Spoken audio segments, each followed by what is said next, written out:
From the outrageously OP shotguns of MW2 to the less memorable pre-patch SMGs that dominated the first few weeks of each Black Ops game, there's a reason that every single update comes with an essay's worth of nerfs and buffs. I mean, Call of Duty's over 20 years old after all, and with decades worth of weapons, chances are that some of them are gonna naturally reign supreme. Oh my God! Today, we're gonna go over the complete history of the most overpowered, meta-defining, and just downright broken guns in every Call of Duty. Hey, quick interruption. If you like Call of Duty and you like podcasts, I started my own called Going Dark. The links are gonna be down in the description. Go follow and subscribe. Back to the video. We're gonna start off with the godfather of modern COD, Call of Duty 4, where you probably already know the classic M16 was an absolute powerhouse. UAV recon standing by. Our UAV is online. If you were dominating back in the day, this thing was in your hands. And likewise, if you weren't dominating back in the day, that's because this is what you were up against. I mean, the thing killed at one burst at a time, where a lot of us were still trying to figure out how to connect our Xboxes to Xbox Live. Combine this thing with stopping power, and there was just no competing with it. Zero recoil, high damage, and nowhere to hide. For World at War, we're gonna have to go with the MP40. We have taken the lead. Recon plane acquired. It's hard to even mention World at War without bringing up the infamous Juggernaut and MP40 combination that has plagued these lobbies for years. The MP40 was clearly the go-to SMG, but even then, it wasn't the most overpowered when going up against an AR. The difference was, when running Juggernaut, you could tank a few more hits before dying, so that would give you enough time during the gunfight to get another few shots out with the MP40's faster fire rate and win a fight you had no business surviving. If this game was before your time, just Google MP40 and Juggernaut, and you'll be slapped with hundreds of forum posts from 15 years ago complaining about the combo. But also, others would give in to their intrusive thoughts and suggest one of the worst classes I can even imagine. MP40, Juggernaut, Bouncing Betty, and Martyrdom. Now that's just not right. The original Modern Warfare 2 has gone down in history as one of the most broken and unbalanced multiplayer games ever. There were zero recoil ARs, constantly replenishing noob tubes, a completely broken melee system. But for this list, I want to specifically highlight the Model 1887s. These things were monsters and wildly unrealistic. At launch, there was also a bug in the game that gave them literally infinite range. They were shotguns that you could dual wield and snipe with.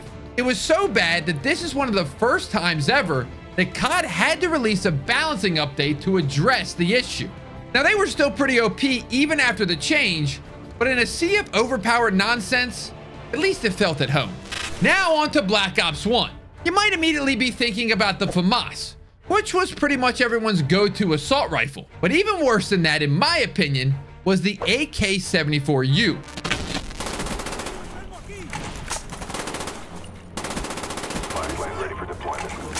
Now, it absolutely shredded on its own. But then, if you added rapid fire to that thing, it just took it to a whole nother level.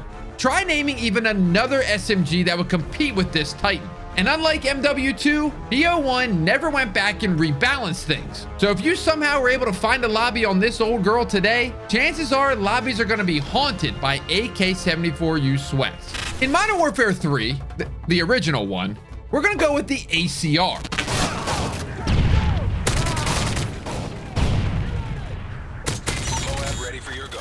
Honestly, looking back on this game, there wasn't too much blatantly overpowered in terms of weapons, which is nothing short of amazing considering how MW2 ended up. But the ACR was clearly the favorite assault rifle that year.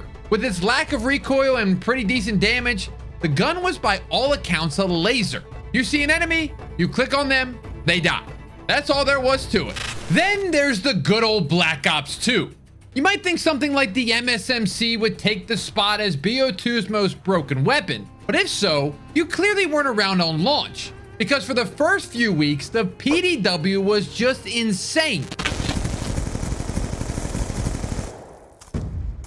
With a default 50 round mag and a pretty fast reload, that meant you didn't have to waste your time with magazine attachments at all and could slap rapid fire on that bad boy just to melt people. It was all fun and games until Vaughn went in and rebalanced a slew of weapons just in time for the Christmas noobs to flood the servers, and the PDW was thrown more into the middle of the pack with lower damage and higher recoil to compensate.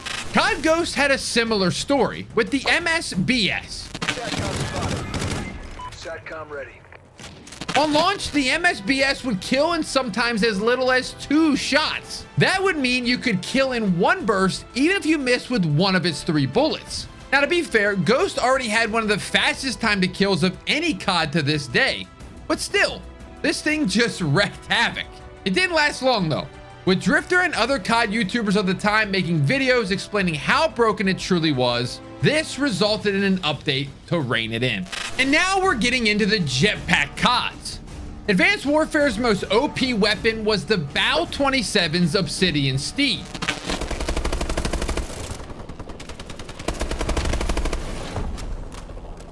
As the first game featuring weapon blueprints, AW definitely had some balancing issues to work out, and accidentally made some wildly broken ones, including the ASM-1 Speakeasy and the marginally more OP BAL 27 Obsidian Steed. Buffed the gun's damage immensely with very few drawbacks, like the rate of fire slowing down a hair, but only for the first 4 bullets. And conversely, the Speakeasy lowered its weapon's damage, but increased the rate of fire dramatically. 2 sides of the same OP coin. What's extra bad about these is not everyone had access to it, because it was only available in supply drops. So, the only ones dominating lobbies were those lucky enough to roll it.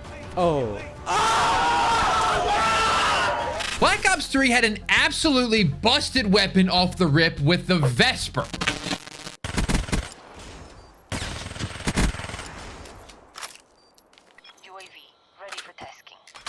It had it all.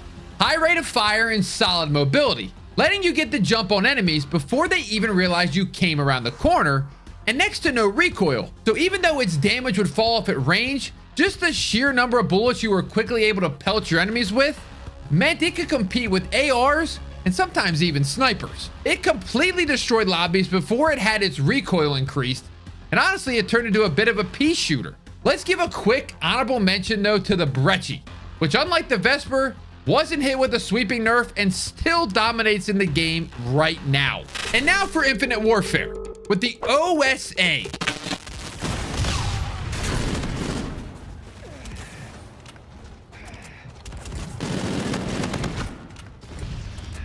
Now there's not too many more ways of saying it. The gun was the fastest killing AR in the game, and it didn't have too many drawbacks, if any. The OSA was one of a handful of classic weapons brought from COD's past, with it based off the Ghost ARX, and seemingly it borrowed that game's insane TTK, with it dealing a bit too much damage for its already high fire rate.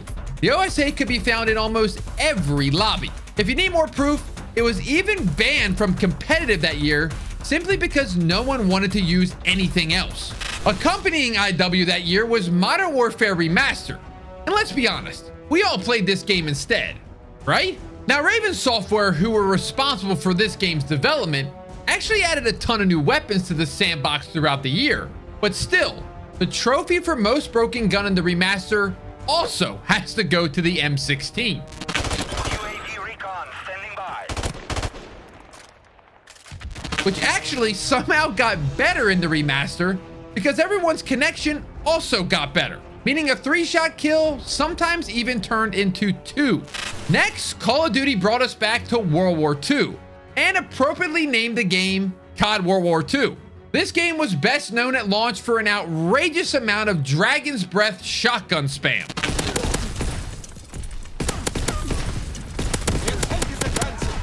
Before the Divisions update set things straight, the game would give everyone with the Expeditionary Division a free fire shotgun if they chose to use it. And they definitely chose it. A lot. And while the fire didn't actually add as much to the gun's damage as you might think, just the visual clutter it created was enough to send controllers through some TV screens. Black Ops 4 had some of the worst monetization practices in Call of Duty. And unfortunately, The most broken weapon in the game was locked behind its monetization model in weapon reserves. The Stingray, which thankfully you can now purchase with a weapon bribe, was almost inaccessible to most of the player base during the game's life cycle, which means that unless you were grinding this game day and night and also were willing to shell out a bit of cash on it, you probably didn't even have a chance to compete. The Stingray is a 2-round burst projectile weapon, which means you need to lead your shots a little bit, a mechanic that the devs figured would be enough of a drawback to make the rest of its stats OP. That means that if you played with the weapon enough to master the projectile timing, or just had a bad connection so you're used to leading every shot, nobody would even stand a chance. In 2019, COD rebooted the Modern Warfare franchise. And this is where we started to see a lot of the core of what makes modern Call of Duty, modern Call of Duty. Like the Gunsmith, seasonal DLC weapons, and constant balancing updates. But hidden in all that, Infinity Ward dropped what might be the most OP gun of this era, the AS Val.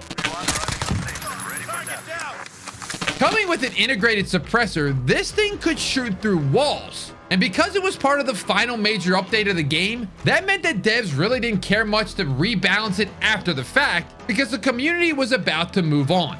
And the community did move on to Black Ops Cold War, where the Tech 9 would just dominate. This will shock you, but the Tech 9 was actually a DLC gun. I know, right? Can you believe it? COD putting the best guns as a DLC to make you grind or pay for it? No way. That doesn't sound like them. Despite being an SMG that leaned closer to machine pistol than most, the Tech 9 would constantly 3-shot people across the map, all with almost no recoil either. And it serves as another weapon that released too late, and the devs just never got a chance to go back and fix it. For Vanguard, I've got to go with the Automaton.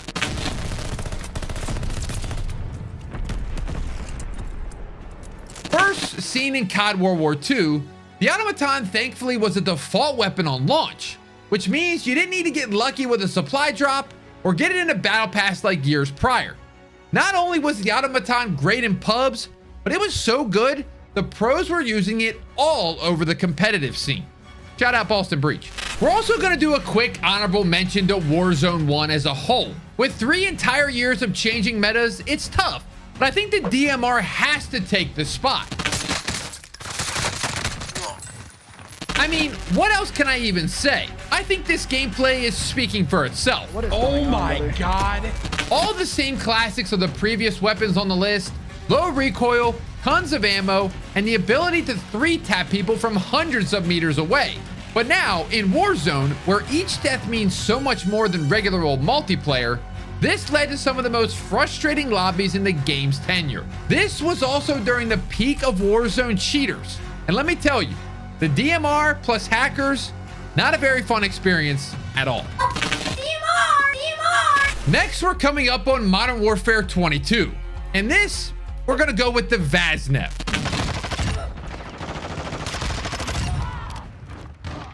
Are we sure there's even other SMGs in the game? Because I can't remember them. And with MW2's gunsmith and weapon tuning letting you change every little thing about the gun, there's no shortage of weapon builds and meta videos out there showing you every single sweat, exactly the knobs to turn to make this thing as OP as possible. But wait, a high rate of fire submachine gun on the AK platform?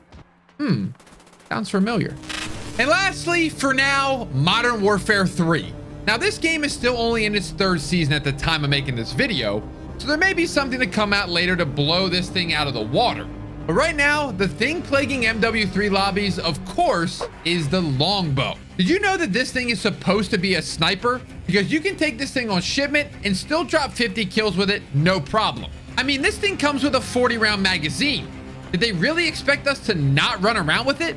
Now, it did recently get nerfed a bit, but as with a lot of guns on this list, it just went unchecked for far, far too long.